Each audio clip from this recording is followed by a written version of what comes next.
देखिए, हालाँकि वो हमेशा मेरे विरोध में ही रहे हैं, उन्होंने जब भी बातें कही हैं, मेरे विरोध में ही कही हैं। लेकिन मैं एक बात हमेशा कहती हूँ कि मैं इन तमाम संतों की, गुरुजनों की, धर्मगुरुओं की, मैं उनकी बेटी जैसी हूँ।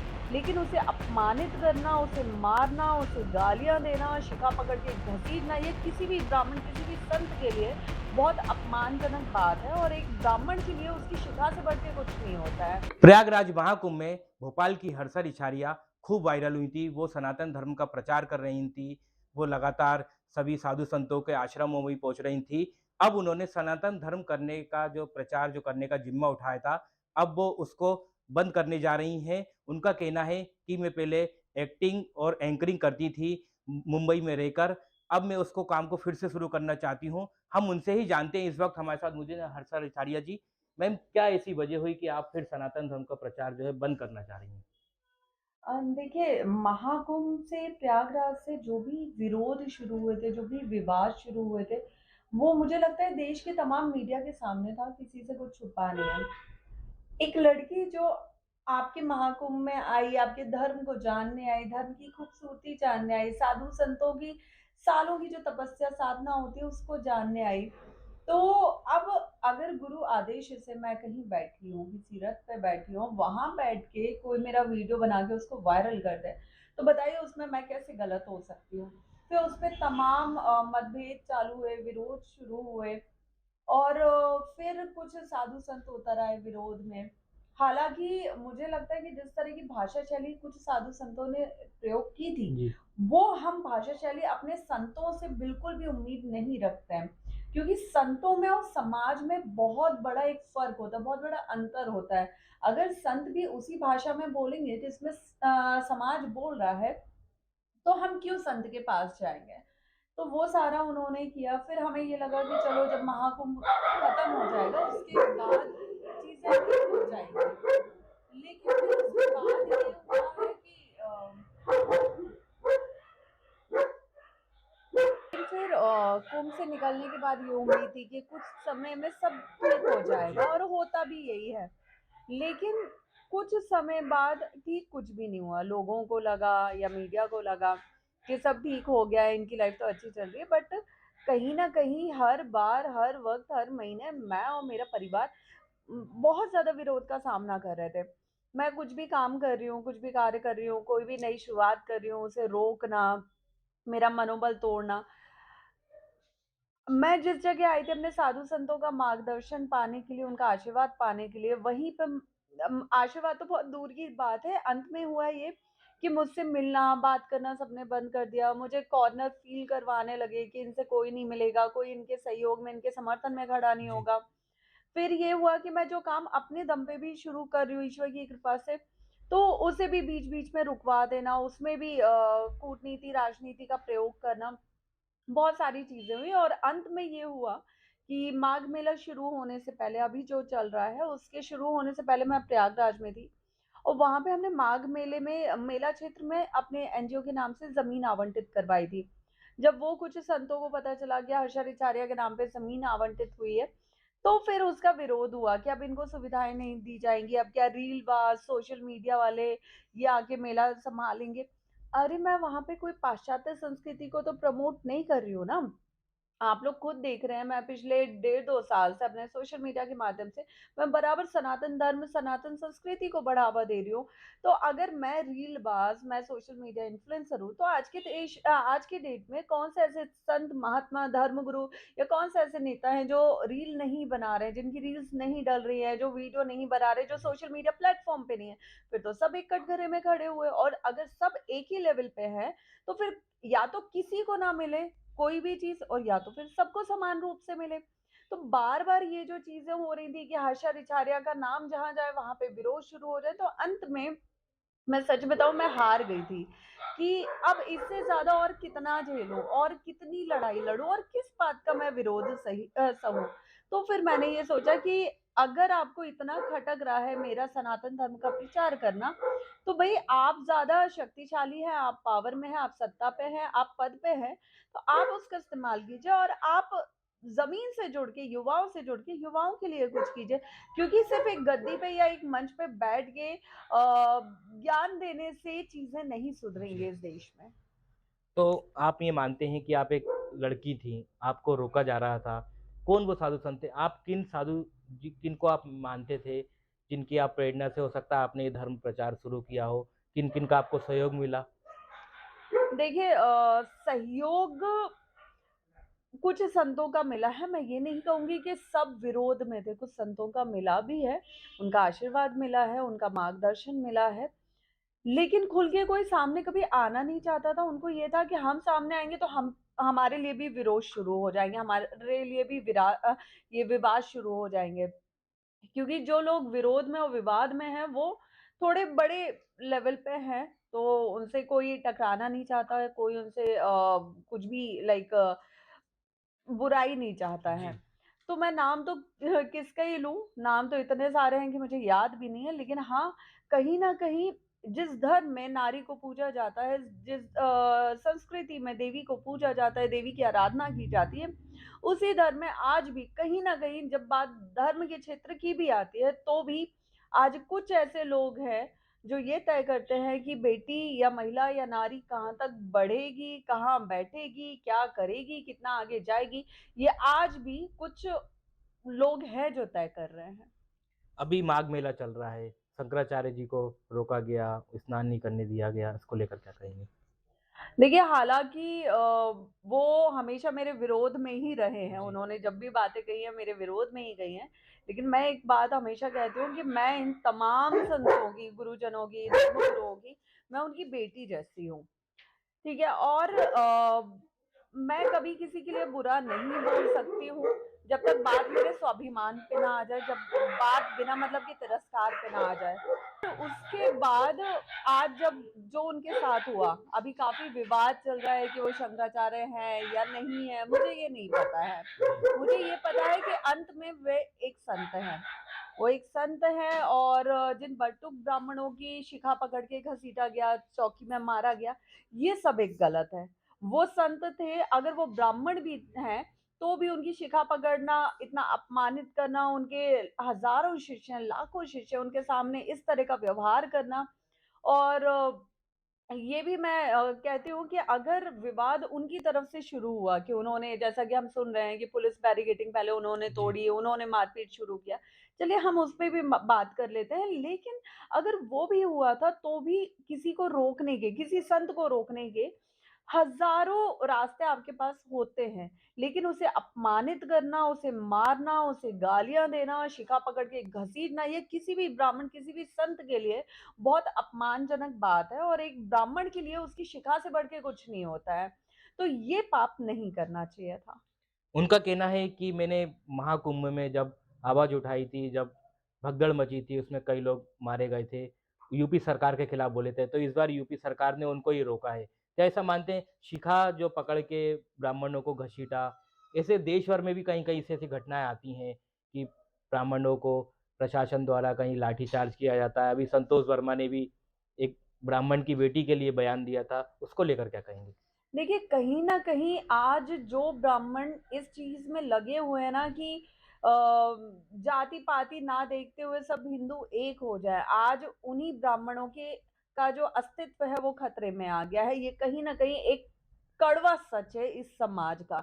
आज जगह-जगह मैं देख रही हूँ कि ब्राह्मणों को जूते की माला पहनाओ, ब्राह्मणों की कथा करने पे विरोध है, ब्राह्मण की बेटियों को लाइक उनसे शादी करनी है, उनका ये करना, उनसे संबंध बनवाओ और मतलब बहुत सारी चीज़ें अब सुनने में आ रही हैं। वो ब्राह्मण जिन्हें वेद शास्त्र पुराण भी उठा के आप देखें, जिन्हें ईश्वर ने खुद एक पदवी दी हुई है, पूजने का अधिकार दिया हुआ है, शास्त्र का ज्ञाता बताया हुआ है, तमाम चीज़ें आज उन्हीं को लेके इस समाज में कहीं न कहीं कुछ लोगों द्वारा, कुछ कहते हैं ना कूटनीति जो करते हैं, षड्यंत्रकारी जो होते हैं, उन लोगों द्वारा समाज में बहुत तरीके के भ्रम फैला दिए गए हैं, बहुत तरह की एक नकारात्मक बातें फैला दी गई है कि ब्राह्मण ने ही सारा मतलब अब तो मुझे लगता है कि तमाम जातियों को ये बताया, सिखाया, पढ़ाया जा रहा है कि इस देश में जो सालों से होता आया है बुरा, वो सिर्फ़ ब्राह्मणों द्वारा होता आया है। ये एक बहुत बड़ा भ्रम फैलाया गया है जो आने वाली पीढ़ी के लिए भी बहुत खतरनाक साबित होगा। और अगर इसको नहीं रोका गया, इन चीज़ों को ठीक नहीं किया गया, सही जो अध्यात्म है, सही जो सनातन धर्म है, वो आने वाली पीढ़ी को नहीं बताया गया, तो वो दिन दूर नहीं है जब ये देश भी बांग्लादेश की तरफ फुकता हुआ नज़र आएगा। अभी माघ मेला चल रहा है, आप पहले गए थे तो विरोध हुआ था, अब आप जाएँगी क्या फिर से? कभी? अभी तो मैंने ऐसे भी कुछ वक्तव्य सुने हैं कि अब हर्षा रिछारिया जैसे लोगों पे आने में बैन लगा देना चाहिए, उच्छेद होना चाहिए, इस तरह की भी मैं बातें सुन रही हूँ क्योंकि कुछ हमारे समाज में ऐसे लोग हैं, कुछ ऐसे धर्म गुरु हैं जो ये निर्धारित करेंगे कि बेटी कहाँ आएगी, कहाँ जाएगी। मतलब धर्म के भी क्षेत्र में बेटी कितना आगे बढ़ेगी ये वो लोग तय कर रहे हैं, ये हमारा ईश्वर तय नहीं करेगा अब, ये वो तय करेंगे।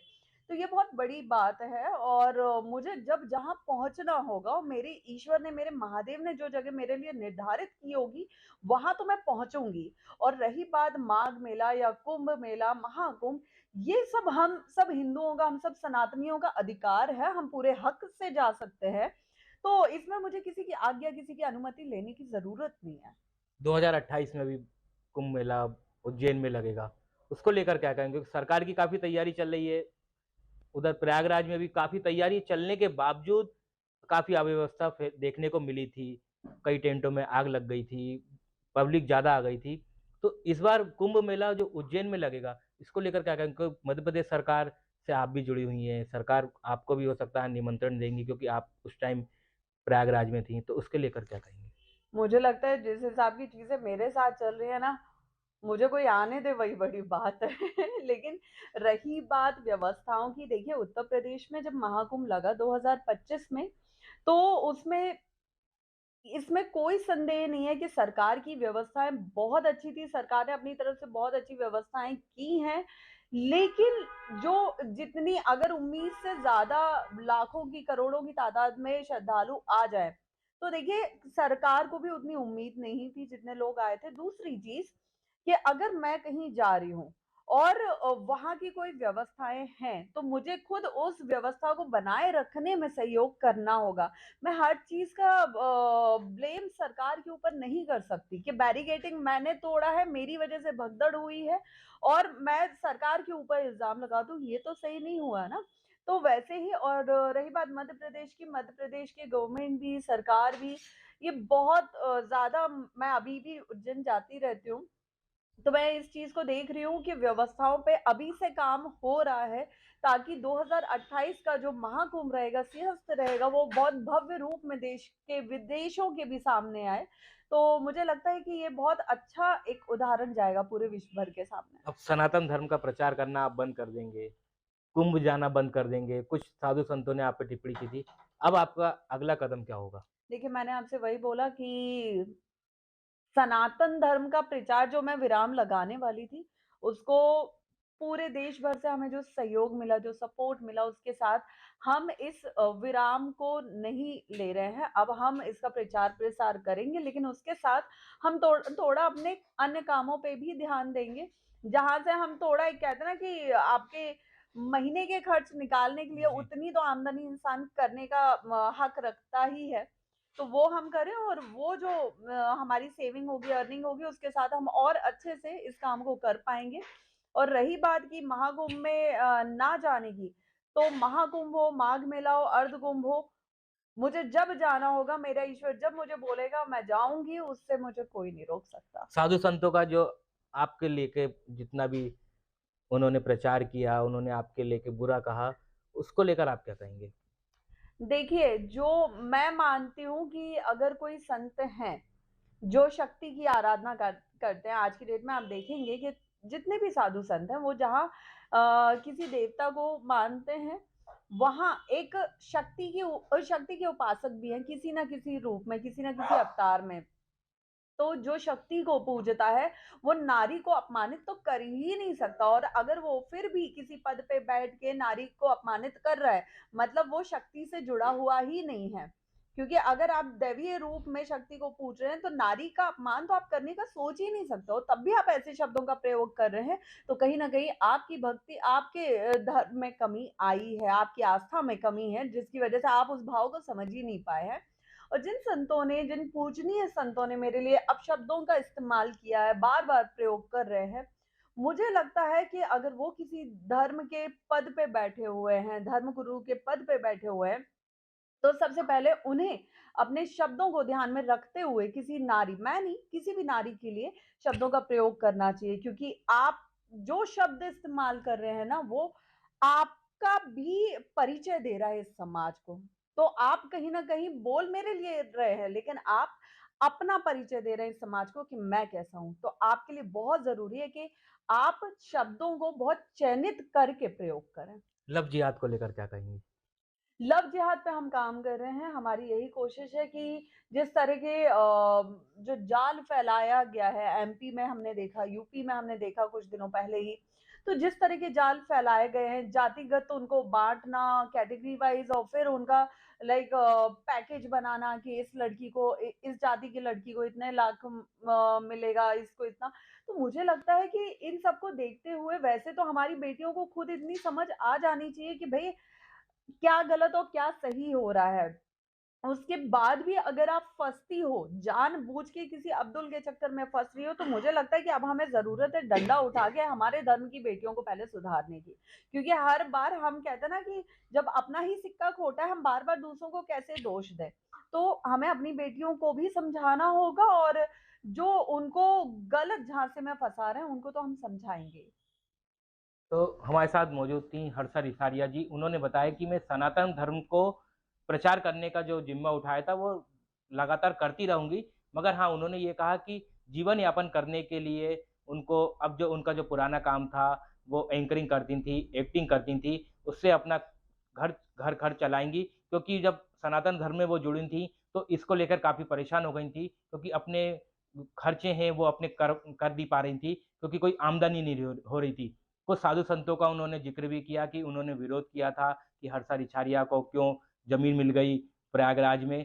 अब उन्होंने फिर से ये ठाना है कि प्रचार भी करूँगी और साथ-साथ अपने काम भी करूँगी। ऐसे उन्होंने कई ऐसी बातें कहीं जो सनातन धर्म के लिए उन्होंने हर साधु संतों को जोड़ा, और लव जिहाद को लेकर भी उन्होंने बड़ी बात कही कि पहले अपनी बेटी को ही सिखाना पड़ेगा कि ये सब नहीं करना है। अपना अगर खोटा सिक्का होगा तो हम दूसरे पे क्यों ब्लेम करेंगे। ऐसे कई ऐसे तमाम बातों पर आज एमपी तक न्यूज़ से हर्षा रिसारिया जी ने बात करी, और उन्होंने सनातन धर्म को प्रचार करने की बात कही। उन्होंने ये नहीं कहा कि मैं बंद नहीं कर रही हूँ, मगर मैं उसको चालू रखूँगी।